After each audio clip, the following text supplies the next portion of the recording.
Bonjour et bienvenue dans cette nouvelle vidéo où je vais vous parler du jeu Fantasy Realms, un petit jeu de cartes à la mécanique ultra simple mais à la résolution ultra prise de tête. Parce qu'en effet c'est un jeu à points de victoire, donc en fait on va avoir des cartes en main, enfin c'est un jeu de 53 cartes, on peut le dire tout de suite, quand on ouvre la boîte, donc il pèse, franchement quand on la prend, je crois que c'est 20 €, quand on la prend on se dit « Waouh putain il y a du matos !»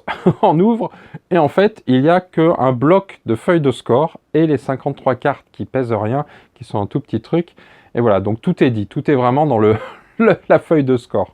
Et effectivement vous allez voir c'est gratiné. Donc comment ça fonctionne? Tous les joueurs vont avoir 7 cartes en main. Donc les cartes en fait ce sont des familles de différentes couleurs, sur lesquelles il y a des valeurs, chaque carte a une valeur différente, et aussi qui ont un bonus et ou un malus. En gros, les bonus et les malus, c'est en fonction de avec qui va se retrouver la carte en fin de partie. Puisqu'à la fin de la partie, on va déposer toutes les cartes qu'on aura en main, et on va pouvoir scorer en fonction des éléments des unes et des autres. Donc comment ça marche? À son tour de jeu, tout simplement, soit on récupère une nouvelle carte sur la pioche, face cachée, soit on récupère une carte au choix parmi celles qui ont déjà été défaussées. Et une fois qu'on a fait ça, on se défausse d'une carte. Et joueur suivant, et ainsi de suite. Le jeu s'arrête quand il y a 10 cartes dans la défausse. Donc ça va vite, on est sur 15-20 minutes la partie. Et ensuite, on révèle toutes les cartes qu'on a en main. Et on va pouvoir scorer en fonction de différents éléments.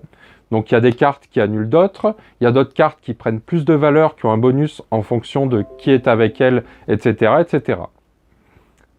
C'est très simple. Sauf que j'ai trouvé... Alors, pour moi, ce jeu, c'est typiquement le genre de jeu qui va demander un investissement. C'est-à-dire qu'il va falloir connaître les 53 cartes pour bien appréhender le jeu. Parce que vraiment, il y a des cartes qui combattent, qui sont très fortes, qui vont rapporter beaucoup de points. Mais il faut les avoir ensemble.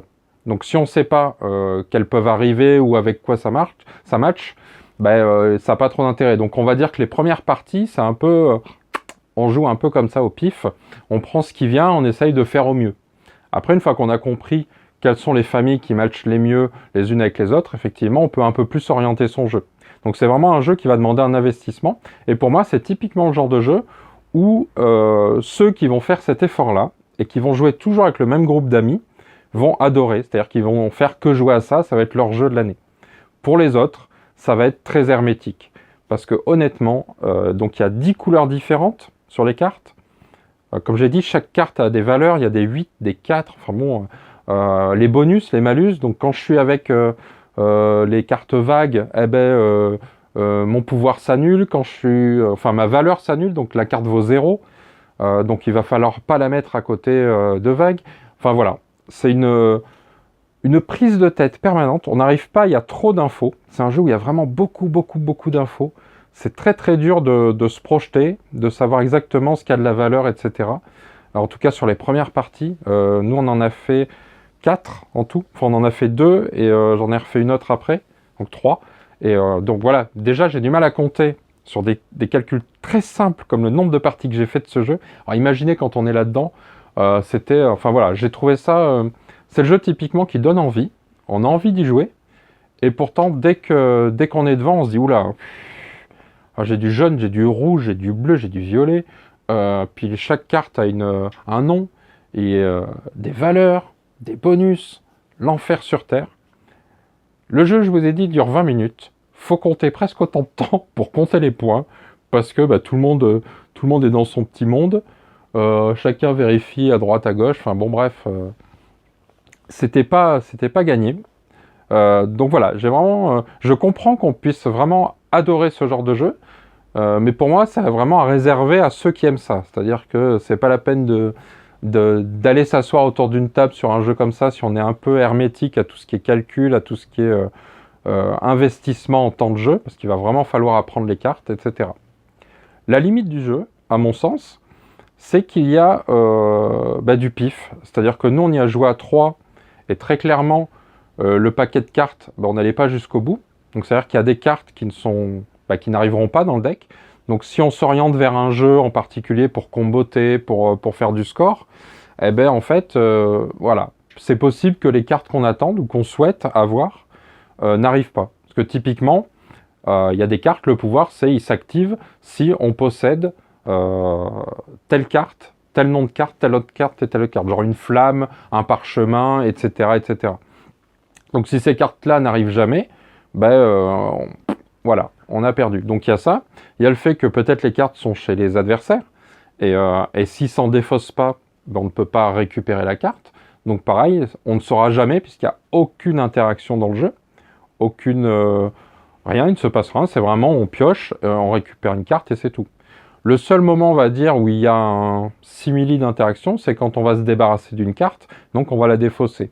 On va essayer de faire attention à ce qu'on défausse, de ne pas laisser trop de choix aux adversaires, c'est-à-dire soit une carte trop forte, etc. Mais c'est vraiment le minimum, quoi. Donc c'est assez particulier, on joue un peu à l'aveugle, on joue un peu sur la chance. Il y a quand même un côté, si je maîtrise le jeu, je pense qu'il y a moyen de savoir si telle carte, quand je prends telle carte, elle a plus de chances d'être efficace ou pas.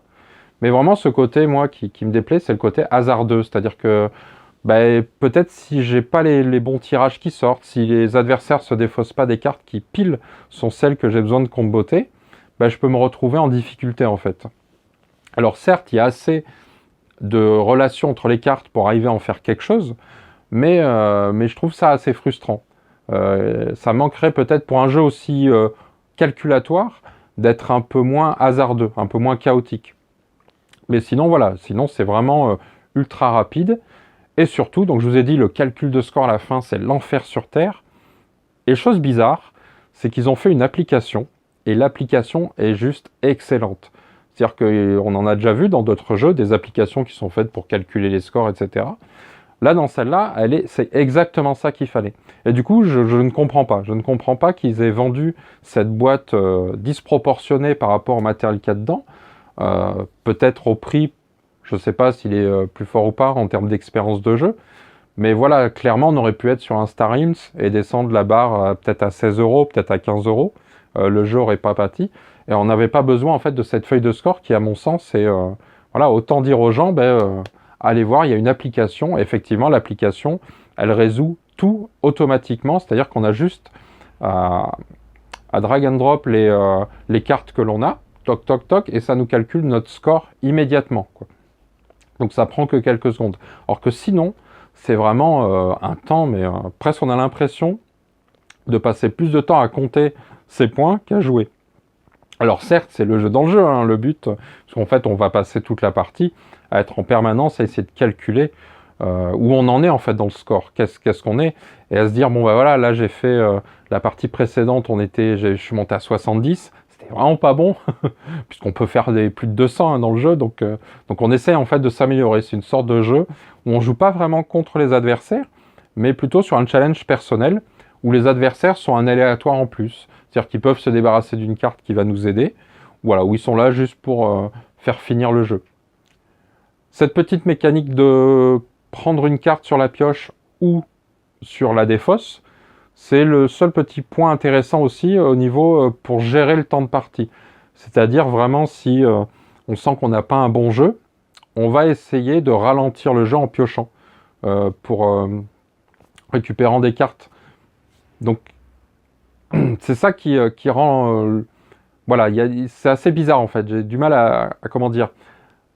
Il y a un côté où on essaye de mettre quelque chose pour avoir du contrôle, et de l'autre côté, on fait qu'il y a cette pioche qui vraiment est pareil. Donc on joue, je crois, de 3 à 6. Quand on joue à 6 joueurs, presque toutes les cartes vont circuler en fait. Sauf que voilà, comme on n'a pas accès aux mains, en fait, il n'y a rien qui nous permet d'entrer en interaction avec les autres joueurs, de pouvoir récupérer des cartes, de pouvoir... Voilà, je pense que c'est ce qui manque un peu. C'est une petite interaction comme ça un peu forte. Donc voilà, j'avais envie d'en parler parce que je trouve quand même, pour ceux qui aiment ça, franchement, je pense que ça fait partie des jeux typiquement où on ne joue qu'à ça, on devient monomaniaque parce que ça doit être grisant, parce qu'il y a vraiment un côté, je vous dis, challenge personnel à essayer de trouver les bons combos, etc. Qui, à mon sens, est gâché par ce côté hasard, mais voilà. Donc c'était Fantasy Realms. Donc si vous avez l'occasion quand même d'y jouer, pourquoi pas, hein. Et je vous dis surtout, prenez l'application, elle est gratuite. Vous allez sur le site de l'éditeur, with Kids, si je dis pas de bêtises. Et voilà, ça va vous changer la vie. ou pour ceux qui ont acheté la boîte et qui savent pas quelle est l'application, foncez. Franchement, c'est le truc, c'est presque le truc mieux en fait. En fait, c'est ça, je pense que c'est un jeu, on aurait presque envie que ce soit un jeu vidéo, un peu voilà, sur smartphone ou quoi, où on peut sélectionner. Je pense même que ça pourrait être, en fait, c'est un jeu vidéo qui a été adapté en jeu de plateau, mais qui du coup, la partie physique est moins intéressante. Je pense que typiquement, ça aurait pu être une application directement. Enfin voilà, c'est ce que je pouvais vous dire sur Fantasy Realms. Merci et bon jeu!